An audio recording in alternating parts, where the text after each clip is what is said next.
사랑하는 서문교회 성도 여러분, 샬롬. 10월 7일 금요일 아침 말씀 시간입니다. 오늘은 지난주일에 잠시 광고 말씀드렸던 것처럼 미주 복음방송 공개 헌금의 날입니다. 우리 성도님들 많은 관심 가져주시고 또 많이 참여해 주시면 감사하겠습니다. 오늘 아침에 함께 묵상하실 하나님의 말씀은 사무엘하 12장 15절부터 31절까지입니다. 그중 15절부터 23절까지의 말씀을 제가 봉독해 드리겠습니다.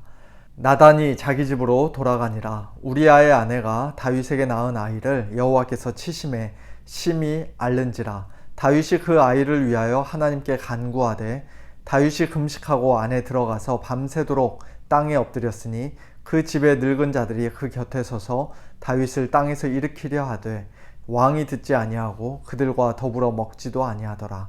이래 만에 그 아이가 죽으니라. 그러나 다윗의 신하들이 아이가 죽은 것을 왕에게 아뢰기를 두려워하니 이는 그들이 말하기를 아이가 살았을 때 우리가 그에게 말하여도 왕이 그 말을 듣지 아니하셨나니 어떻게 그 아이가 죽은 것을 그에게 아뢰일 수 있으랴. 왕이 상심하시리로다 함이라. 다윗이 그의 신하들이 서로 수군거리는 것을 보고 그 아이가 죽은 줄을 다윗이 깨닫고 그의 신하들에게 묻되 아이가 죽었느냐 하니 대답하되 죽었나이다 하는지라. 다윗이 땅에서 일어나 몸을 씻고 기름을 바르고 의복을 갈아입고 여호와의 전에 들어가서 경배하고 왕궁으로 돌아와 명령하여 음식을 그 앞에 차리게 하고 먹은지라. 그의 신하들이 그에게 이르되 아이가 살았을 때에는 그를 위하여 금식하고 우시더니 죽은 후에는 일어나서 잡수시니 이 일이 어찌 됨이니까 하니 이르되 아이가 살았을 때 내가 금식하고 운 것은 혹시 여호와께서 나를 불쌍히 여기사 아이를 살려주실는지 누가 알까 생각함이거니와 지금은 죽었으니 내가 어찌 금식하랴. 내가 다시 돌아오게 할 수 있느냐. 나는 그에게로 가려니와 그는 내게로 돌아오지 아니하리라 하니라. 아멘. 왕으로서의 절대 권력을 휘두르며 가증한 성범죄와 무서운 살인교사 죄까지 범한 다윗에게 하나님께서 나단 선지자를 보내어 그의 죄를 지적하시고 책망하시자 다윗은 내가 여호와께 죄를 범하였노라 하고 즉시 자신의 죄를 회개하였습니다. 이 회개는 단순히 립 서비스만 하는 또는 당장의 심판을 모면하고자 하는 그런 거짓되고 위선된 회개가 아니라 시편 51편 말씀을 통해서도 우리가 분명히 알 수 있는 것처럼 자신의 마음을 찢고 눈물로 침상을 적시며 전심으로 하나님의 용서를 구했던 그런 참된 회개였습니다. 그리고 그렇게 회개하는 다윗에게 하나님께서는 죄사함의 은혜를 주셨습니다. 여호와께서도 당신의 죄를 사하셨나니 당신이 죽지 아니할 것입니다 라고 나단 선지자가 하나님의 용서를 선포합니다. 그런데 바로 이어 14절에서는 밧세바와 다윗 사이에서 태어난 그 아이가 반드시 죽을 것이라는 무서운 말씀을 하나님께서 다윗에게 하십니다. 그리고 15절에 하나님께서 그 아이를 진짜로 치시자 그 아이가 심히 앓다가 18절 말씀처럼 결국 일주일 만에 죽고 맙니다. 도대체 어떻게 된 일일까요? 하나님께서 다윗의 죄를 용서해 주긴 하셨는데 그 용서가 불완전한 용서였던 것입니까? 오늘 우리도 하나님께 아무리 용서를 받는다 할지라도 우리가 지은 죄에 대한 벌은 반드시 받게 될 것이라는 사실을 오늘 본문이 가르쳐주고 계시는 것입니까? 그렇지 않죠. 하나님의 용서는 뒤끝이 있는 어정쩡한 용서가 아닙니다. 하나님께서는 진심으로 회개하는 다윗을 단번에 확실하게 분명하게 완전하게 용서해 주셨습니다.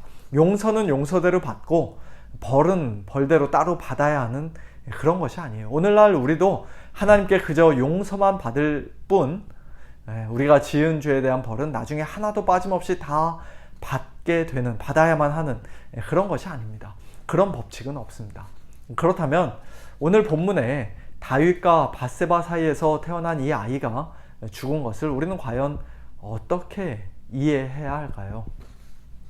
그것은 다윗의 회개가 2% 뭔가 부족했기 때문이 아니라 또는 하나님의 용서가 불완전하거나 하나님께서 뒤끝이 있으신 분이었기 때문이 아니라 또는 우리가 용서는 받되 죄에 대한 책임은 우리 각자가 결국 져야 한다는, 죄에 대한 벌은 절대로 피할 수 없다는 어떤 인과응보의 법칙이 아니라 다윗을 향한 하나님의 징계의 손길로 우리가 이해해야 할 것입니다. 아기의 죽음을 통해 하나님께서는 죄가 그렇게 무시무시하다는 것을 지금 다윗에게 가르쳐주고 계시는 것이에요. 하나님께 범죄한다는 것이 살다 보면 그럴 수도 있지, 죄 짓고 또 회개하면 되지, 뭐 그렇게 단순하게 생각하거나 간단히 넘어갈 수 있는 문제가 아니라는 사실을, 즉 범죄한 자는 원래 죽어 마땅한 것이며 죄의 삭은 사망이라는 사실을 하나님께서는 지금 다윗에게 가르쳐주고 계시는 것입니다. 그래서 다음부터는 그와 똑같은 죄를 다윗으로 하여금 다시는 짓지 않게 하시려는 하나님의 사랑과 배려가 담긴 일종의 징계인 것이죠. 오늘날 우리도 하나님께 범죄했을 때 하나님의 주권적인 섭리 가운데 아무 일 없이 그냥 넘어가는 것처럼 보일 때도 많이 있지만, 많은 경우에 우리는 하나님께 따끔한 매를 맞고 뼈아픈 징계를 받습니다. 하나님께서 우리 죄를 용서해 주지 않으셔서가 아니라, 우리를 사랑하지 않으셔서가 아니라, 히브리서 12장 말씀처럼 오히려 우리를 사랑하시기 때문에 하나님께서는 저와 여러분을 징계하시고 채찍질 하시는 것이에요. 우리가 분명 무서운 죄를 짓고 있는데도, 완전히 엉뚱한 길을 걸어가고 있는데도 우리 삶에 아무런 징계가 없으면 우리는 하나님의 친아들이 아니요 사생자, 가짜라고 말씀합니다. 또한 하나님께서 우리를 징계하시는 것은 단순한 화풀이나 분풀이가 아니라 결과적으로는 우리의 유익을 위한 것이요, 우리로 하여금 하나님의 거룩하심에 참여하게 하시는 것이며 의와 평강의 열매를 맺게 하시는 것이라고 말씀합니다. 그와 같은 징계가 오늘 본문에서 다윗에게 주어진 것입니다. 그리고 저와 여러분의 삶에도 이런저런 모양으로 하나님의 징계가 찾아옵니다. 그럴 때 우리는 과연 어떻게 반응해야 할까요? 오늘 본문에서 다윗은 먼저 하나님 앞에 엎드려 간절히 기도했습니다. 다윗이 그 아이를 위하여 하나님께 간구하되 다윗이 금식하고 안에 들어가서 밤새도록 땅에 엎드렸으니. 16절 말씀입니다. 아이가 반드시 죽을 것이라고 하나님께서 이미 말씀하기는 하셨지만, 혹시라도 하나님께서 자기를 불쌍히 여기사 아이를 살려주실지도 모른다는 그런 일말의 기대와 희망을 가지고 다윗은 일주일 내내 금식하며 울었던 것입니다. 그렇게 간절한 기도를 들으신 하나님께서 실제로 뜻을 돌이키시고 재앙을 거두셨던 경우들이 성경에는 많이 기록되어 있죠. 니느웨에 내리겠다고 말씀하신 심판을 거두기도 하셨고, 히스기야의 생명을 15년 더 연장해 주기도 하셨으며, 심지어는 히스기야의 악한 아들, 남유다 왕국에서 가장 악한 왕이라고 할 수 있는 므낫세의 기도까지도 하나님께서는 받으시고 그의 간구를 들어주셨습니다. 다윗은 하나님께서 은혜와 긍휼이 풍성하신 하나님이시라는 것을 너무나도 잘 아는 사람이었기에 징계 중에서라도 하나님께서 그 풍성한 은혜와 긍휼을 베풀어 주시기를 기대하며 간절히 기도했던 것입니다. 그러나 이번 사건에서는 안타깝게도 그 아기를 일주일 만에 데려가시는 것이 하나님의 정하신 뜻이었습니다. 다윗의 기도가 남들보다 정성이 부족해서가 아니라, 마음이 진실하지 않아서가 아니라, 다윗의 죄가 너무 컸기 때문이 아니라 하나님의 작정과 섭리 가운데 그 아이를 데려가시는 것이 이번에는 하나님의 분명하고도 최종적인 뜻이었던 것입니다. 신하들이 서로 수군거리는 모습을 통해 아이의 죽음을 눈치챈 다윗이 결국 그 아이가 죽었다는 사실을 확인했을 때 그가 어떻게 행동합니까? 땅에서 일어나 몸을 씻고 기름을 바르고 의복을 갈아입고 여호와의 전에 들어가서 경배하고 왕궁으로 돌아와 명령하여 음식을 그 앞에 차리게 하고 먹습니다. 아이의 죽음으로 인해 다윗 왕이 지난 한 주간보다 훨씬 더 힘들어하고 마음 아파하고 크게 상심할 것이라 생각했던 신하들에게 그는 이렇게 말합니다. 지금은 죽었으니, 아이가 죽었으니 내가 어찌 금식하랴? 내가 다시 돌아오게 할 수 있느냐? 나는 나중에 죽어서 그에게 가야겠지만 그는 다시 내게로 돌아오지 않을 것이다. 아이가 죽은 이상 이제는 자기가 할 수 있는 일이 없다는 것이에요. 자기 손에서 완전히 떠났다는 것입니다. 지금은 자기를 불쌍히 여겨달라고 하나님께 기도할 때가 아니라 아이를 데려가신 하나님의 절대 주권과 하나님의 섭리의 손길을 인정하며 여호와의 전에 들어가 경배할 때라는 것입니다. 지금은 울며 금식할 때가 아니라 몸을 씻고 옷을 갈아입고 음식을 먹어야 할 때라는 것입니다.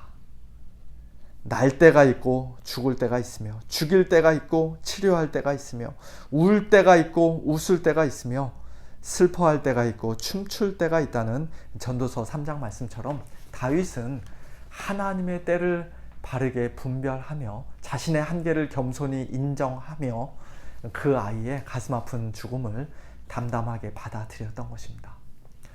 이것은 사실 우리가 꼭 징계를 받는 상황에서만 적용되는 말씀이 아니죠.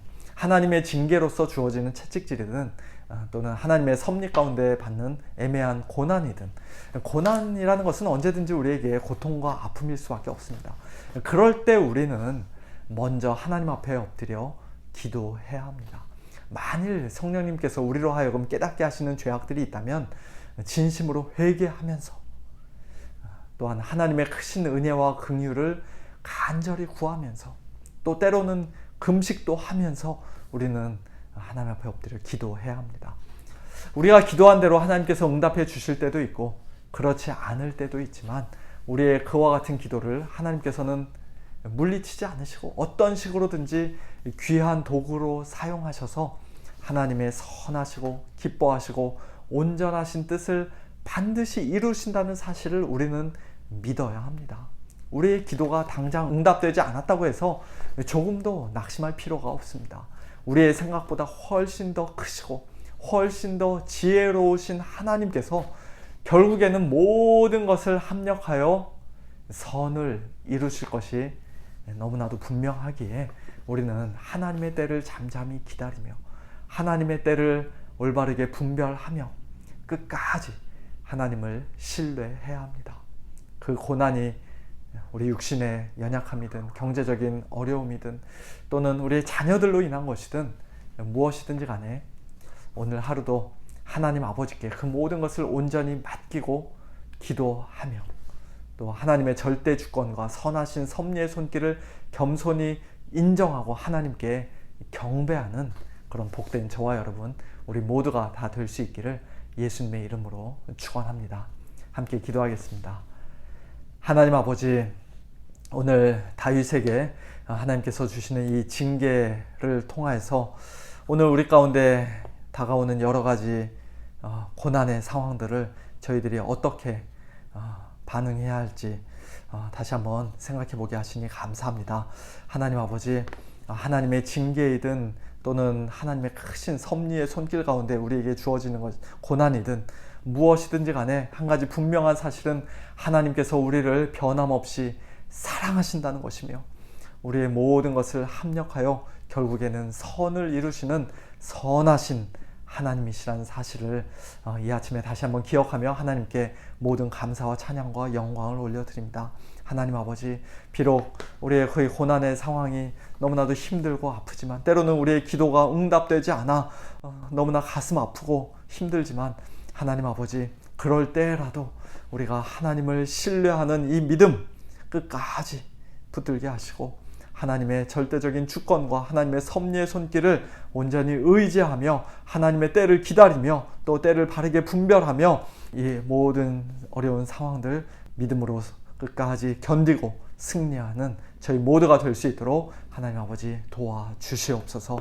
특별히 지금 실제적으로 여러 가지 어려운 상황 가운데 있는, 또 마음 상하는 일이 있는 우리 성도님들을 하나님께서 찾아가 주시고 위로하여 주시되 하나님을 향한 이 믿음 더하여 주시고 정말 하나님만이 주실 수 있는 참된 위로와 평강으로 우리 성도님들의 심령을 다시 일으켜 주시고 주님 안에서 기뻐하며 감사하며 하나님 앞에 다시 예배 드리는 자리에 나가는 우리 모든 성도님들 될 수 있도록 하나님 아버지 축복하여 주시옵소서. 이 하루도 주님 앞에 온전히 맡겨드리며 우리 주 예수 그리스도의 이름으로 간절히 기도하옵나이다. 아멘. 성도님들, 오늘도 어떤 일들 가운데서도 하나님을 믿고 신뢰하시는 가운데 믿음으로 승리하시길 예수님의 이름으로 축원합니다. 샬롬.